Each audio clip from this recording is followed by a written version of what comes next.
আমি তাৰ পৰা সমগ্ৰ পৰিয়াল লৈ আহিছোঁ আৰু বহুত আশাৰে আহিছোঁ। আমি অতীতৰ পৰাই আহোঁ আৰু এই প্ৰতিভাগত আমাৰ বহুত গভীৰ শ্ৰদ্ধা ভক্তি আছে আৰু আমি মাজে মাজে প্ৰতিভাক নিমন্ত্ৰণ কৰি আমাৰ গাঁও অঞ্চলত ঘৰত প্ৰতিভাক আমি চৰ্চা কৰা হয় আৰু প্ৰতিভাগৰ বহুত মহিমা আছে আৰু যিটো আপুনি মনে বিচাৰি বা আত্মবিশ্বাস আছে সেইখিনি আপুনি নিশ্চয় পাব।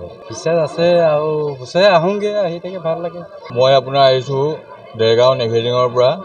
প্ৰায় নামঘৰ ভাগলৈ আহি থাকোঁ, আহি পেলাই মনোবাঞ্ছাখিনি সকলোখিনি সিদ্ধি হ'বৰ কাৰণে পৰিয়ালৰ সৈতে নামঘৰলৈ প্ৰায় আহিয়ে থাকোঁ। অতি পুৰণি কালৰ পৰা মানুহৰ যি বিশ্বাস চলি আহিছে এই পুথিভাগৰ ওপৰত, সেই পুথিভাগকে লৈ পেলাই গাঁৱৰ বিভিন্ন অনুষ্ঠানত নিমন্ত্ৰণ কৰে আৰু সেই নিমন্ত্ৰণৰ ৰক্ষাৰ্থে পুথিভাগ সকলোৱে গৃহস্থই তেওঁক মানে অতি সন্মানেৰে আগুৱাই লৈ যায় আৰু তাৰ পৰা তেওঁলোকে বহুতো ফলাফল লাভ কৰে। আৰু লগতে আমিও আমাৰ গাঁৱলৈও কেইবাজনো লোকে এই পুথিভাগ নিমন্ত্ৰণ কৰি তেওঁলোকে ধূপ ধূনাৰ সৈতে মহা আনন্দ মনেৰে সৈতে প্ৰাৰ্থনাৰ সৈতে আগভাগ কৰি আগুৱাই নিছিলে।